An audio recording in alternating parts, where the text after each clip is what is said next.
और भाई लड़कियों को क्यों मार रहा है?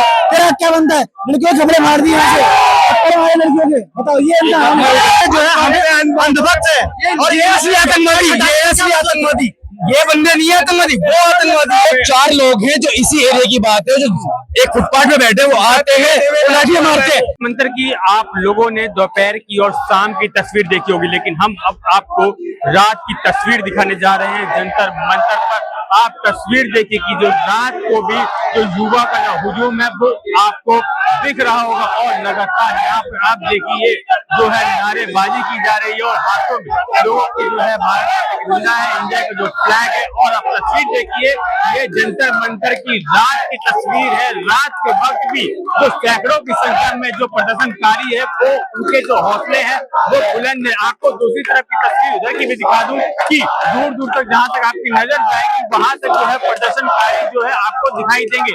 आपको इस तरफ दिखा दें कि शाम कल सुबह के समय इसी मंच से जो है सीजीपी का जो प्रोटेस्ट है वो पूरी तरीके से हैंडल होता था, लेकिन अगर इस वक्त की बात करें तो सीजेपी के जो प्रोटेस्ट आयोजक हैं अभिजीत चिटके वो मंच पर नहीं है। और इस वक्त जो मंच पे केवल वो लोग हैं जो पहले से ही जो भूख हड़ताल जो कर रहे थे, जो युवा थे, छात्र थे, वो ही केवल मंच पे। लेकिन सीजेपी के जो प्रोटेस्टर्स थे, जो मेंबर थे, वो मंच पे नहीं है। लेकिन उसके बावजूद जो जंतर मंतर का जो स्थिति है वो आप वीडियो के माध्यम से देख सकते हैं कि किस तरीके से दूर दराज से जो लोग अभी तक यहाँ पर डटे हुए और लगातार जो है वो नारेबाजी की जा रही है। और अभी भी जो युवाओं का जो हौसला है वो एकदम बुलंद है, क्योंकि आपने दोपहर की तस्वीर देखी होगी किस तरीके से दिल्ली पुलिस के एक्शन के बाद और जो युवा है जो यहाँ से दूर अलग अलग राज्यों से आए थे वो आक्रोशित हो गए थे, उन्होंने पत्थरबाजी करी। लेकिन दूसरी तरफ दिल्ली पुलिस के जो जवान थे उनके तरफ से भी लाठीचार्ज किया गया। हमारे साथ कुछ लोग हैं, हम बातचीत करेंगे। कहाँ से आए हैं आप? मैं डेरी में ही रहता हूँ। दिल्ली में ही? रात को आए हैं? हाँ। सुबह आए थे? नहीं, मैं जॉब करता हूँ, मैं रात में ही आ पाया था। तो वीडियो में क्या क्या देखा आपने? जिस तरीके से वायरल वीडियो हुई तो क्या देखा? उसमें तो यही देखा था कि पुलिस ने जबरदस्ती लोगों को मारा है, लाठीचार्ज करी है। लोगों का बहुत पीसफुल प्रोटेस्ट था, लेकिन पुलिस की तरफ से बहुत हिंसक तरीके से रोका गया स्टूडेंट्स को, जो गलत है काफी, मुझे लगता है गलत तरीके से, बिल्कुल गलत तरीके से रोका गया है, जो बिल्कुल सही तरीका नहीं था। पीसफुल प्रोटेस्ट था है, लेकिन पुलिस ने हैंडल गलत तरीके से किया उसे। ये शांतिपूर्ण तरीके से प्रोटेस्ट चल रहा था, लेकिन दिल्ली पुलिस की तरफ से लाठीचार्ज हो गया, ऐसा आरोप लगाया जा रहा है। इसमें कितना सच है? पूरा सच है सर, पूरी तरह उनको मारा गया। और क्या नाम है, कम से कम 10-15 लोगों का सर फटा, जो मैं वीडियो में देख रहा हूँ अपने इंस्टाग्राम पे और अपने मेन मीडिया में तो नहीं दिखाया जा रहा, पर देखा मैंने। मैं सुबह रात को 9 बजे था यहाँ पे, और क्या नाम है, मैं यहाँ से मेरी स्कूटी की वजह से चला गया था, मेरी स्कूटी का डिटेन हो जाए तो पर मैंने देखा है कि लोगों को बहुत घसीट के मारा गया है पुलिस वालों। मैं आपको आगे की तरफ तस्वीर लेके चलूं, आपको दिखाऊं कि मंच पर अभी वही लोग हैं जो केवल दिन में जो छात्र जो भूख हड़ताल पर बैठे हुए थे। और आपको नीचे की भी तस्वीर दिखाऊं कि जहां पर ये नीचे की तस्वीर है, जो दूर दराज से जो लोग अलग अलग राज्यों से लोग आए थे वो यहाँ पर अब आराम कर रहे हैं, क्योंकि दिन भर वो प्रोटेस्ट में थे। और जिस तरीके से भगदड़ मची उसके बाद जो रात की तस्वीर है वो आप हमारे माध्यम से देख रहे हैं। और आपको दूसरी तरफ इधर की तरफ ले चलने और लोगों से बातचीत करेंगे और जानेंगे कि वो लोग कहां से आए हैं, कब तक इस प्रोटेस्ट में जो है हिस्सा लेंगे।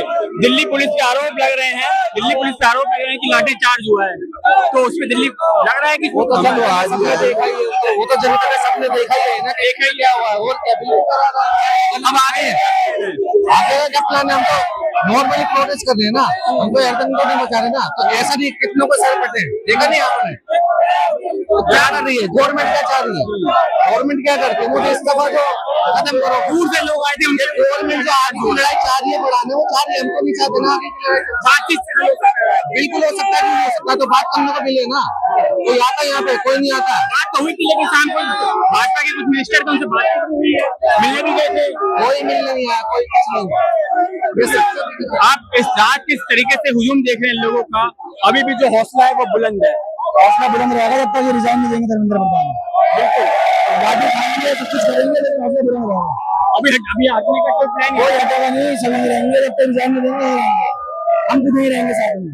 तोड़फोड़ हुई है तो बाहर के लिए क्या कहेंगे? लगातार बाहर जो है गाड़ी में आगजनी लगा दी गई, पत्थरबाजी जो हुई है, सीपी में लेकर जगह जगह तस्वीरें, पत्थरबाजी से पब्लिक शुरू हुई है, बिना मतलब लाठीचार्ज करा गया, आंसू गैस ले गया, उनके पीछे प्रोटेस्ट कर रहे थे ना, उनको गोली मार रहे थे, किसी को मार रहे थे, शांति प्रदर्शन अपना प्रोटेस्ट कर रहे थे। उनको पुलिस ने आगे लाठी मारी, बच्चों को मारा, किसी का सर फोड़ दिया, लड़के कपड़े फाड़ दिए। ये करना सही है? आप बताओ। हाँ, पीसफुल। 1 महीना हो गया प्रोटेस्ट को प्रदर्शन करते हुए, 1 महीना हो गए। अब आगे और कितने दिन यहाँ से अब आपको और कितने दिन जाएगा? हमारे ये नवनीत भाई बताएंगे।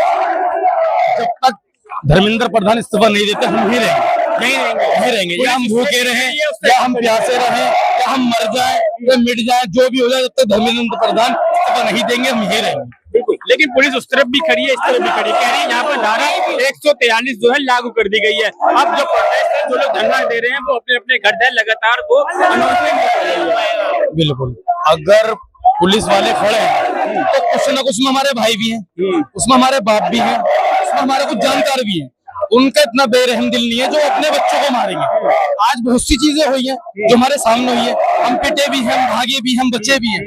जो छोटे छोटे बच्चे हैं हमसे ऐसा हुए, वो बहुत पिटे हैं, पर हम जो मानते हैं, ये मानते हैं हम शांति के साथ इस्तीफा लेकर रहेंगे। बिल्कुल। लाठी चार्ज का क्या कारण लग रहा है? किस वजह से लाठी चार्ज हो गया? पुलिस वालों ने करा लाठी चार्ज। हम तो हिंसावादी है ही नहीं, हम तो गुलाबे लेकर लगातार आ रही है। पत्थरबाजी हुई दिल्ली पुलिस के, कह रहे हैं कि दिल्ली पुलिस की तरफ से गई, लेकिन प्रदर्शनकारी कहने में आरोप प्रत्यारोप लग रहे हैं। आप लोगों ने क्या देखा? आप लोग सुबह के समय से यहाँ पर हैं। कोई पत्थरबाजी नहीं हुई है, कुछ नहीं हुआ है। इधर से जानबूझ के हम पे लाठी बरसाई गई है। हमने प्रोटेस्ट में कुछ नहीं करा, पुलिस ने हम पे लाठी मारी है, कोई बदलाव नहीं हुआ। किनाट प्लेस जैसी जगह है, किनाट प्लेस जैसी जगह है, पर तो आपको पत्थर मिल जाएगा? नहीं मिलेगा, कहीं नहीं है। पुलिस का काम नहीं है। पुलिस भी थी, डंडे मार रहे थे सिविल में बंदे। यहाँ जैसे ये एरिया है वो पत्थर मिल ही नहीं सकता आपको। आप मेरे साथ चल लीजिए, एक पत्थर मिला दीजिए आप, एक पत्थर नहीं मिलेगा। जिसके वर्दी पे नेम प्लेट नहीं है, जिसकी वर्दी पे नेम प्लेट सवाल है कि जिसकी वर्दी, आप एक पत्थर आप कह रहे हैं कि पत्थर कहाँ से आया? जिसकी वर्दी पे नेम प्लेट नहीं, आप उनसे सवाल नहीं करेंगे। जो सिविल में बैठे, जो व्हाइट शर्ट ब्लू पैंट पहन के बैठे, उनसे सवाल नहीं किया जाएगा। वो है कौन जो हमारे छात्रों को डंडा बजा रहे हैं? वो है कौन? उनका आइडेंटिफाई आप करेंगे? कितने लोग घायल हुए? 4 लोग हैं जो इसी एरिया की बात है, जो एक फुटपाथ पे बैठे, वो आते हैं, लाठियां मारते हैं। एक बंदे ने कहते अपनी आइडेंटिटी दिखाओ, अपना कार्ड दिखाओ, अपनी आईडी प्रूफ दिखाओ, वो नहीं दिखा रहा, वो आते लाठ बजा रहा है। ये दहशतगर्द है, और ये जो है हमें अंधभक्त है, और ये असली आतंकवादी, ये बंदे नहीं है आतंकवादी, वो आतंकवादी। बैच हटाने का क्या मतलब था? बैच हटा करके ये बच्चों को, स्टूडेंट्स को जो है पीट रहे हैं, इनका क्या, ये क्या मतलब है? धंधा खराब करने के लिए। एक बात और बताऊं, ये लोग फेक उन्होंने फेक बैच भी नहीं था, और वो नॉर्मल कपड़ों में थे। उनकी वीडियो वायरल हुई है, और दुगनी पब्लिक आएगी, घबराओ नहीं, आज नहीं दुगनी आएगी। फंडिंग कह रहे हैं बाहर से, फंडिंग। जी, जैसे बताया भाई ने कि पुलिस वालों का दिल इतना बेरहम नहीं था, किसी को भी ठाके एकदम से मारना शुरू कर देंगे। ये बाहर से बंदे बुलाए गए थे जिनको सिविल ड्रेस दिया गया था, और उनको कोई अरेस्ट है, उनके लिए कोई कार्रवाई नहीं होगी।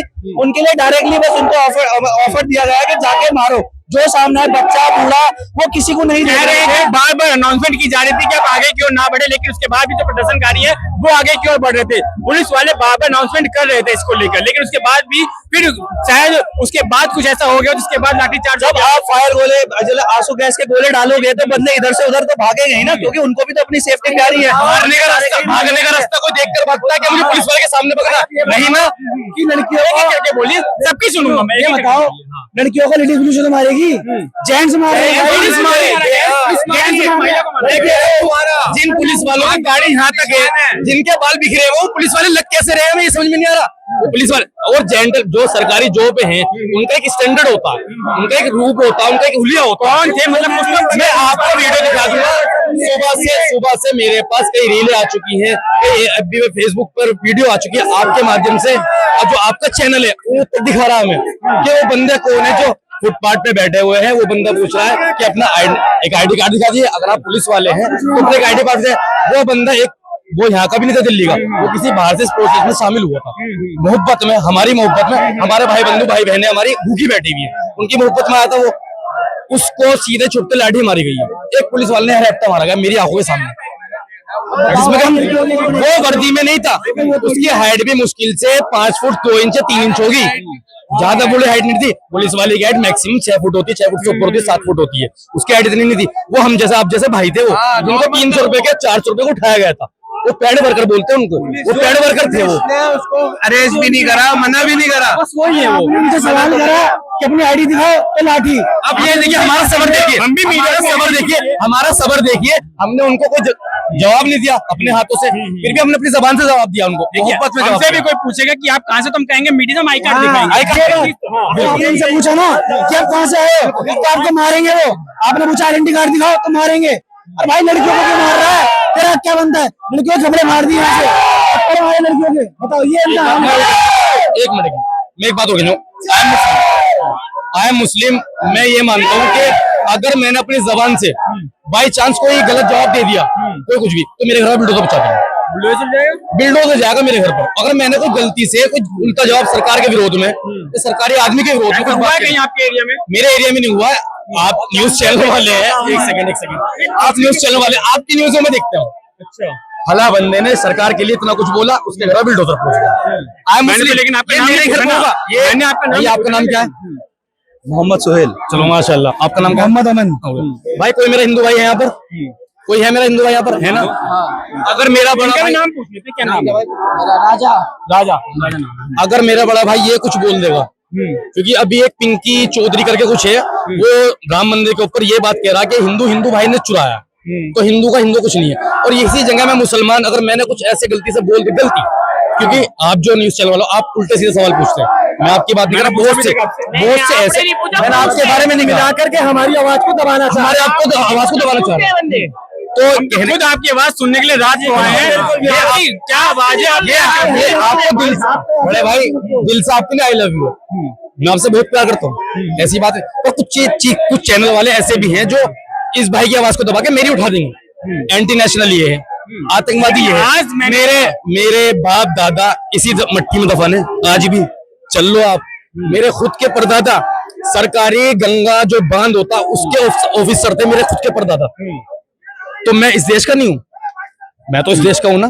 तो भैया यही हमारे से ये है कि आपके चैनल के माध्यम से समझाना चाहता हूँ कि हर मुसलमान आतंकवादी नहीं होता, हर मुसलमान देशद्रोही नहीं होता। ये सिर्फ एक जो बाहर के लोग आए, कौन कह रहा है देशद्रोही है, कौन कह रहा है? मैं ये कहना चाहता हूँ, रिंकिया के पापा बोल रहे हैं देशद्रोही। आपको देखते हो इंस्टाग्राम यूट्यूब वगैरह देखते हो ना, सबसे ज्यादा यही चीज बस ये लोग हैं। तो बस ये कहने का मतलब ये है कि बहुत से लोगों की आवाज, आप जो सवाल पूछते हैं, कम पढ़े लिखे हम, नहीं इतनी नॉलेज, तो उनकी नॉलेज के उनसे सवाल किए जाए। ये नहीं कि उनकी नॉलेज के तुम अलग ही जाकर सवाल करो। बिल्कुल बाहर के सवाल। बंदा भाई ये कह रहा है कि नीट वालों का हो रहा है, ये नीट वाले मेरे यहाँ पे, और ये पूछने का क्या मतलब है? ये फुल फॉर्म पूछने का क्या मतलब है तो ये हमारे भाई बहन ही, ये अलग तो नहीं है, या हम किसी और प्रदेश से आए हुए जो हमारे भाई बहन। नॉर्मली क्या होता है, सपोज के घर का बड़ा मैं हूँ, मैं अपने छोटे भाई को तैयारी करा रहा हूँ, तो घर का बड़ा तो आएगा ही ना, और उसके साथ छोटा भी आएगा। अगर तुम किसी नॉर्मल बंदे को पकड़ लो, अभी अंकल जी है, दो चार जो मतलब एजिड है, क्या पता वो अपने बच्चों को पढ़ा रहे हो या उनकी फैमिली में कोई एजुकेशन कर रहा है। मेरा भाई मेरी बहन ना दे रहा पेपर है, तो ये सारे हमारे भाई बहन है, हम के लिए आएंगे भाई, घर में छुट्टी पहन। देखिए ये छात्रों का मुद्दा है, और छात्रों के मुद्दे में तो लोग आने से एजुकेशन की बात हो रही है। ये बात नहीं कि हमारे भाई बहन बड़े भाई, ये सारे एजुकेशन के मामले में मतलब कि इसका मतलब ये नहीं कि अगर आप नीट की बात करें तो नीट के ही बच्चे आएंगे। एजुकेशन मतलब कोई भी स्टूडेंट आ सकता है, चाहे वो कोई से भी सेमेस्टर से बिलोंग कर रहा हो, अपना पाएगा। मगर आपको ये नहीं कि हम नीट का पेपर वाले बंदों का वो है, नीट के पेपर वाले क्यों नहीं आ रहे। मैंने यहाँ पे कुछ ऐसे बंदे भी देखे हैं जो मतलब थोड़े एजिड है, या जो थोड़े मतलब के काम से अपना काम छोड़ के आ रहे हैं, तो कुछ किसान भाई भी हैं, कुछ अच्छे बंदे भी हैं। अब आजाद सिंह को देख लो, वो वहां पर बैठे हैं पार्लियामेंट के अंदर, उनका क्या मुद्दा है? उनका वो हमारे लिए तो खड़े हैं, वो तो अपनी अच्छे से लाइफ बिता सकते हैं। कुछ अच्छे ऐसे बंदे हैं कि जो अच्छे से लाइफ बिता सकते हैं, बट फिर भी यहाँ आ रहे हैं किसके लिए? हमारे लिए। क्योंकि अगर मैं अपनी अच्छे से जॉब कर रहा हूँ तो कोई और बंदा तो मेरा दे रहा होगा ना पेपर। अगर आज हम नहीं खड़े होंगे तो कल को कोई ना कोई, कल को हमारा घर कोई बनाएगा जो अनएजुकेटेड पर्सन होगा, जिसको पैसा देके खिला के बनाया गया होगा, वही बनाएगा और वही हमारे घर गिरेंगे। कोई ऐसा अनएजुकेटेड पर्सन होगा जो डॉक्टर इलाज करेगा, कुछ खराबी के कारण कुछ डिलीवरी किसी की होगी, अनएजुकेटेड पर्सन अगर ऐसे काम करेंगे तो ये सब कांड होंगे, और जिससे आपको पछताना होना पड़ेगा। माइट भी हमारी फैमिली ना हो, हम किसी अच्छे हॉस्पिटल में लेके जा सकते हैं। मेरा कोई भाई होगा, मेरी फैमिली में ऐसे मतलब हर उंगली बराबर नहीं होती, मेरी फैमिली में ऐसे भी होंगे जो थोड़े रिच है, जो थोड़े नीचे पुअर भी हैं, वो अलग अस्पताल में जाएंगे, अच्छे वाले अलग अस्पताल में जाएंगे। तो अच्छों को हेल्थ एजुकेशन की सबको जरूरत है ना। हाँ, अच्छी चीज सबको मिलेगी। अगर नीट का एग्जाम लीक नहीं होगा, जो अच्छे मार्क्स से बेचारे पढ़ाई कर रहे हैं 5 साल से, 2 साल से, 1 साल से, वो बेचारे करके अगर कामयाब होंगे तो उनको नॉलेज होगी। जिसे नॉलेज नहीं होगी वो पैसे देके बनेगा तो फिर फायदा क्या है।